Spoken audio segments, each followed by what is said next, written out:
நான் இந்த சேனல்ல வீடியோஸ் போட ரீசனே ஒருத்தர் கொடுத்த கான்ஃபிடன்ஸ் தான். நம்ம மேல நமக்கு நம்பிக்கை வர்றதுக்கு முன்னாடியே சில பேர் நம்ம மேல நம்பிக்கை வச்சிருப்பாங்க. அந்த சப்போர்ட் சிஸ்டம் தான் சில நேரத்துல நம்ம லைஃபையே மாத்தும்னு சொல்லுவாங்க.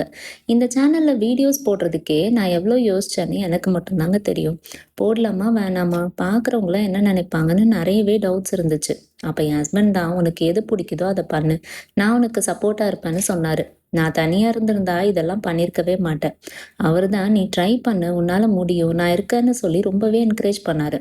அப்புறம் தான் எனக்கும் புரிஞ்சது, எனக்கும் இது ரொம்ப பிடிச்சிருக்குன்னு.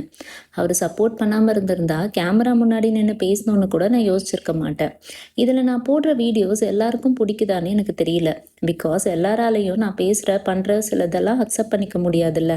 ஆனா என் மேல நம்பிக்கை வச்சிருக்க கொஞ்சம் பேர், என் வீடியோஸ் பார்த்து என்ன ஃபாலோ பண்ற கொஞ்சம் பேரோட சப்போர்ட் தான் எனக்கு கான்ஃபிடென்ஸை பூஸ்ட் பண்ணுது.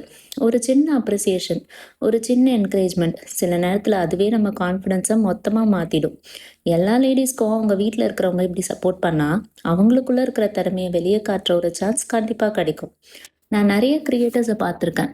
ஸ்டார்டிங்கில் எல்லாருக்குமே பயமும் தயக்கமும் இருந்திருக்கும்.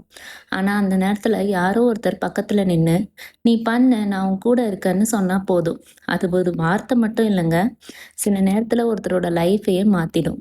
உங்களுக்கு ஒரு சப்போர்ட் சிஸ்டம் இருந்தால் நீங்கள் ரொம்பவே லக்கி தான். அப்படி இல்லைன்னா யாருக்காவது அந்த சப்போர்ட் சிஸ்டமாக நீங்கள் இருங்க.